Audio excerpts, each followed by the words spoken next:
Ninguém imaginava que uma investigação sobre facções criminosas pudesse chegar tão perto do coração político do país. Mas, nas últimas semanas, algo mudou. O clima em Brasília ficou pesado, e no Rio de Janeiro, o silêncio desconfortável entre certos gabinetes disse mais do que qualquer pronunciamento oficial. O que parecia só mais um inquérito se transformou no maior quebra-cabeça político do momento. E quando o público finalmente percebeu o tamanho da confusão, já era tarde demais. A Polícia Federal estava avançando rápido demais para que qualquer um pudesse fingir que nada estava acontecendo. Esse avanço abriu portas, derrubou narrativas e acendeu alertas que ninguém queria ver piscando. Mas essa não é nem de longe toda a história. Tudo começou quando o STF determinou que a Polícia Federal abrisse um inquérito permanente para investigar facções criminosas. Não era uma investigação comum, era algo muito maior. A ordem era clara. A PF precisava desmontar a estrutura financeira que sustentava grupos como o PCC e o Comando Vermelho, rastreando empresas usadas para lavar dinheiro, intermediários, contratos suspeitos e qualquer político ou empresário que pudesse estar servindo como ponte entre o crime organizado e a esfera pública. Relatos indicam que os primeiros passos da operação foram direcionados justamente para o núcleo financeiro dessas facções. E é sempre nesse ponto que a situação começa a desmoronar para quem tem algo a esconder. Assim que os investigadores seguiram o fluxo do dinheiro, conexões inesperadas surgiram. Empresas até então desconhecidas para o público apareceram recebendo repasses de organizações criminosas. Outras, supostamente limpas, foram identificadas como canais de lavagem.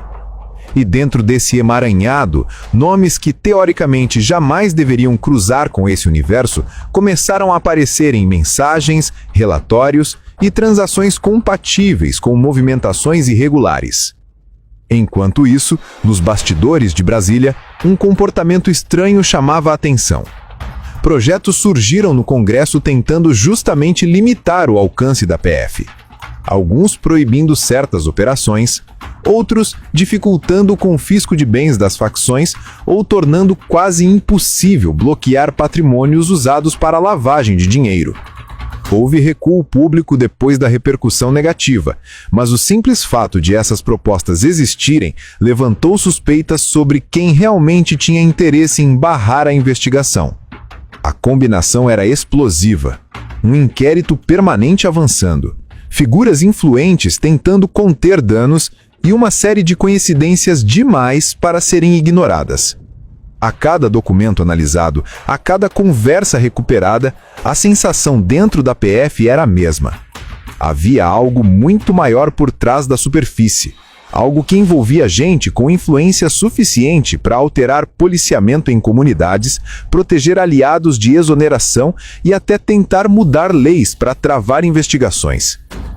E quando o primeiro nome caiu nesse mapa, ficou claro que a história estava prestes a ficar bem mais complicada. Mas isso era só o começo.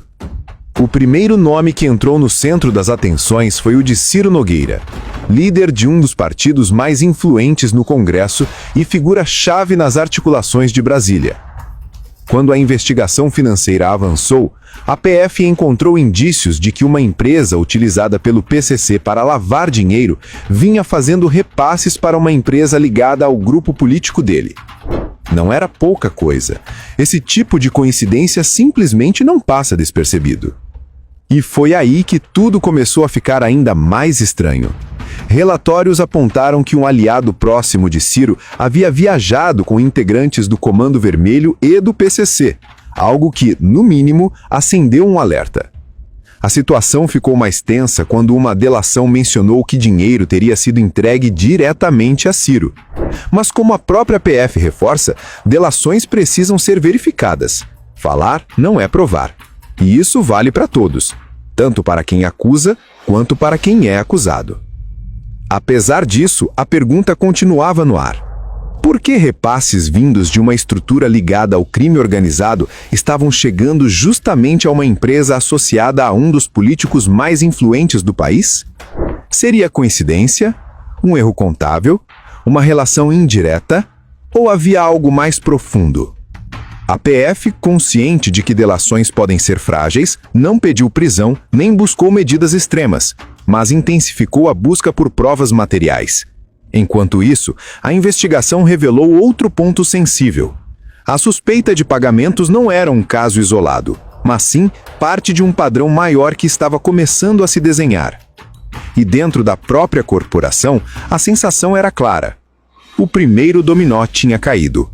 E quando o primeiro cai, os próximos raramente ficam de pé por muito tempo. Enquanto a investigação nacional avançava silenciosamente, outra história dominou o país. Uma grande operação policial no Rio de Janeiro. A cobertura foi massiva. Telejornais, comentaristas, portais e redes sociais repetiram o assunto por dias, criando uma sensação de crise permanente. E o efeito disso às pesquisas foi imediato. Em apenas um mês, institutos registraram uma queda de 7 pontos na popularidade do governo, enquanto nomes como Tarcísio de Freitas e Bolsonaro tiveram no mesmo período uma subida equivalente. A mudança foi tão rápida que analistas começaram a estranhar. Nada na economia justificava um movimento tão drástico. O país vivia recordes positivos, menor desemprego da história, maior número de trabalhadores com carteira assinada e a maior massa salarial já registrada. A narrativa econômica não combinava com o humor da população. Mas a operação no Rio tocou em um ponto sensível: segurança pública.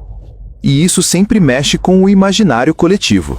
Uma parte da esquerda criticou os excessos da ação, insistindo no discurso de direitos humanos. Outra, bem minúscula, passou dos limites e acabou reforçando a percepção, explorada pela direita, de que a esquerda defende bandidos.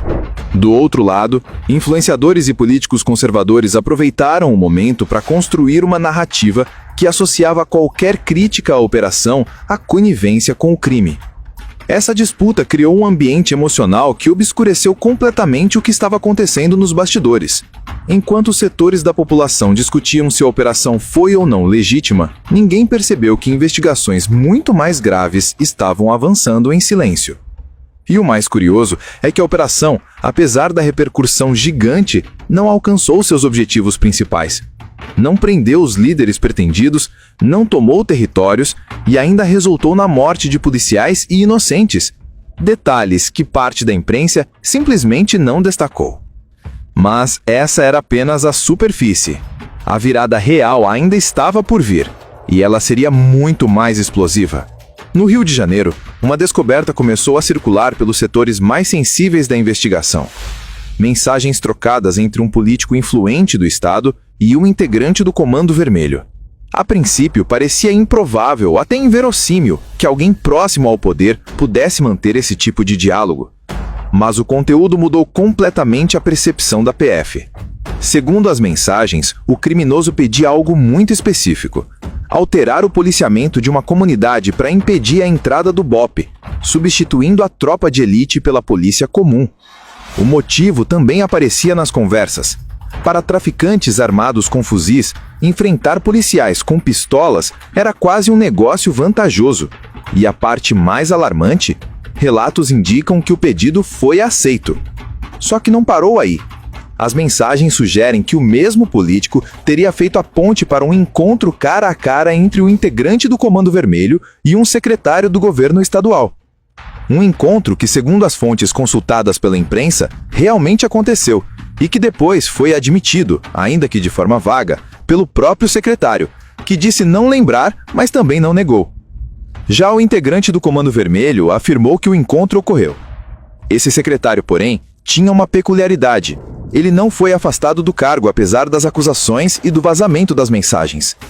E reportagens indicam que isso não aconteceu por um motivo específico: a influência de um senador poderoso, identificado pelas matérias como Flávio Bolsonaro. Segundo essas publicações, o governador Cláudio Castro até teria considerado afastá-lo, mas não o fez porque Flávio teria assegurado o cargo dele. Nesse momento, a atmosfera mudou completamente. Não havia provas conclusivas de crime, e isso é importante.